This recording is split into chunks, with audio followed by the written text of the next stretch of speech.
Hi again. Hello. Yes, anyway, I would like to give a tribute. No, it'll be a small one.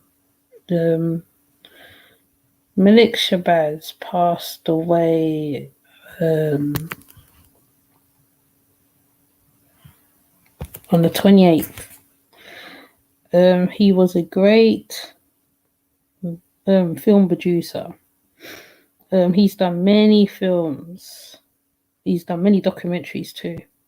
Blood of Run, Lovers Rock, Burning an Illusion, and that's only just to name like three of them because he's done quite a lot. He'll be sadly missed by our community.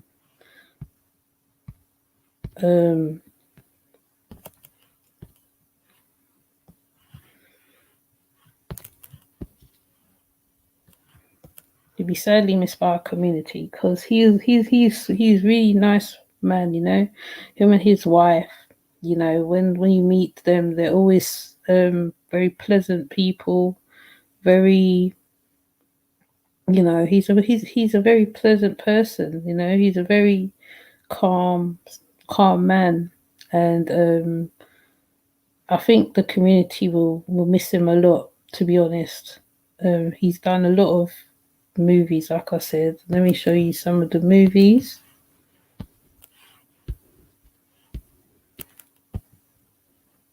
Let me show you the movies. But if you can see the movies, he's done a lot of movies. He's like, I think Babylon was another one as well.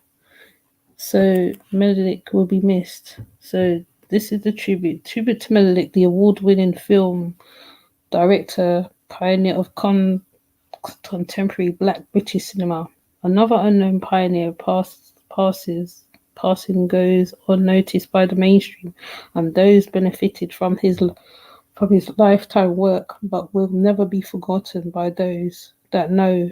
R.I.P. Menelik Shabazz.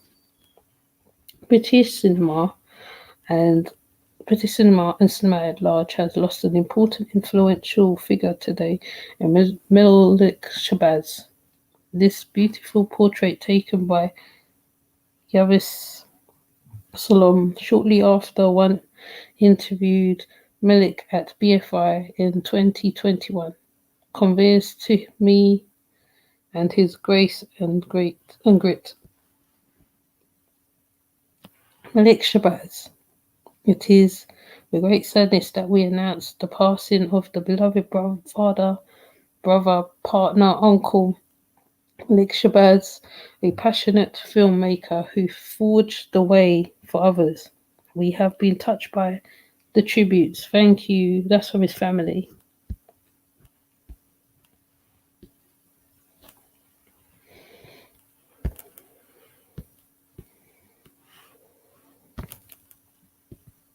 Menelik Shabazz, pioneering Black British filmmaker, dies at 67.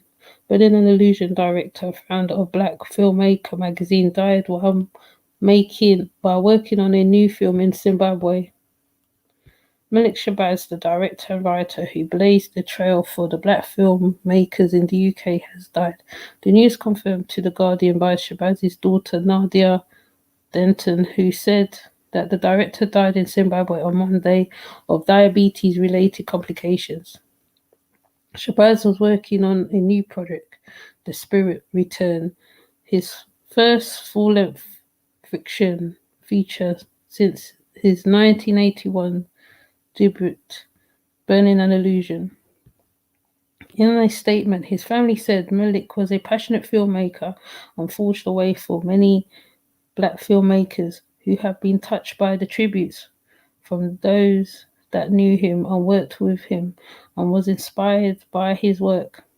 Born in St. John in Barbados, 1954, Shabazz immigrated to the UK as a 5-year-old and became interested in filmmaking as a teenager after discovering early portable video technology. After briefly studying at the London International Film School, Shabazz made his first short in 1977, Step Forward Youth, which was funded by the uncle of his filmmaking partner, David Kanashi. Having earlier visited the set of Hans, I can't even say that man's name, sorry, Shabazz was inspired to make his own full-length film, which, after Pressure, was only the second feature by a black director to be made in the UK. Founded by the BFI and starring Kessie Mafalon, Shabazz later wrote that Burning an Illusion was about the main character confronting her romantic notions that came from the Miles and Boon's books that had no relationship to her cultural reality. She has to burn this illusion in her mind to reclaim herself.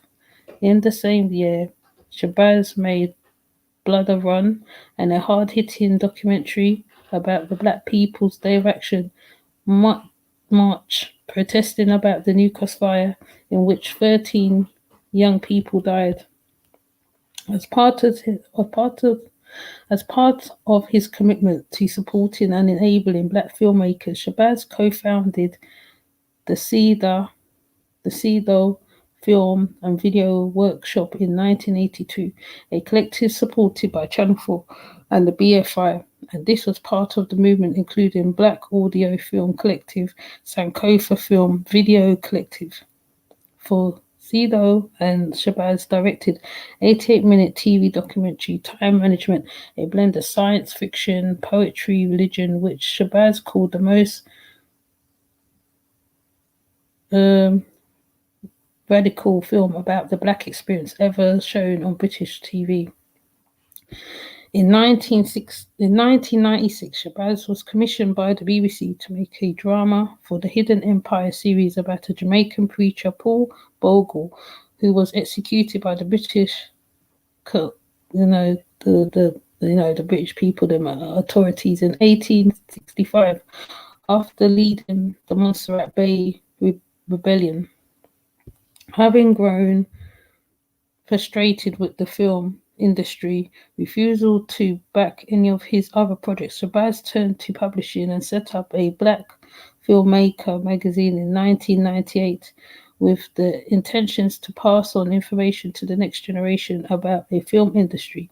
This was swiftly followed by the BFM Film Festival, which operated in 1999 and 2011.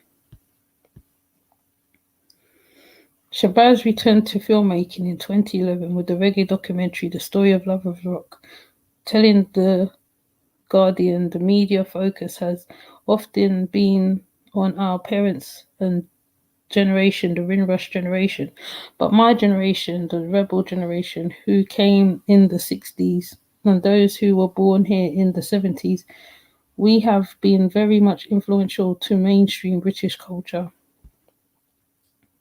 And he has.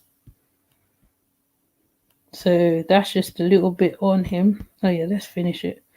Re-energized, Shabazz has released another documentary, Looking for Love, in 2015 about dating relationship in the Black British community to positive reviews. The Guardian called it engaging and unsympathetic. Shabazz began shooting The Spirit's Return in April 2021, and he described it as a project hitched during the lockdown in Zimbabwe, an ancestral love story about Nubia and a British woman who visits Zimbabwe searching for her cultural and ancestral roots.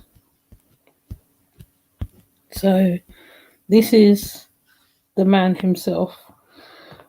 He'll be greatly missed in the community, to be honest, because he touched a lot of lives with his movies, his documentaries, whatever documentary you saw, whether it be Lovers Rock, To Burning an Illusion, or whatever documentary you see of him, he always puts all of his time and I suspect his sweat into all the movies.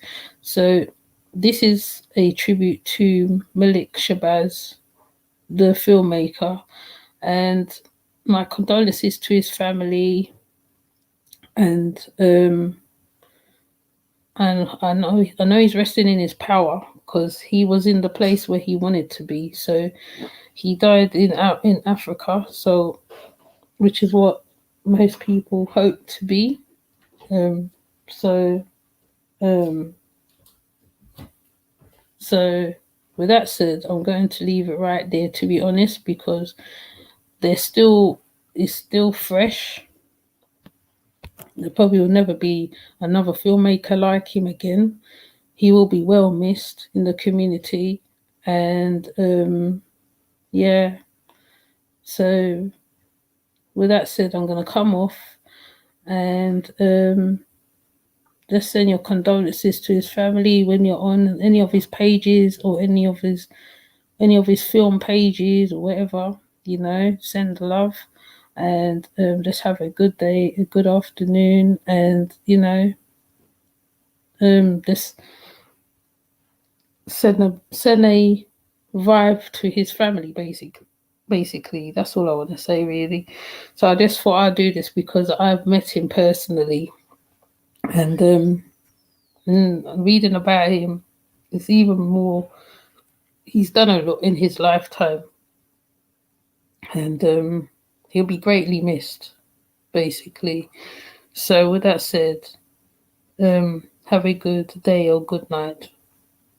Thank you. Bye.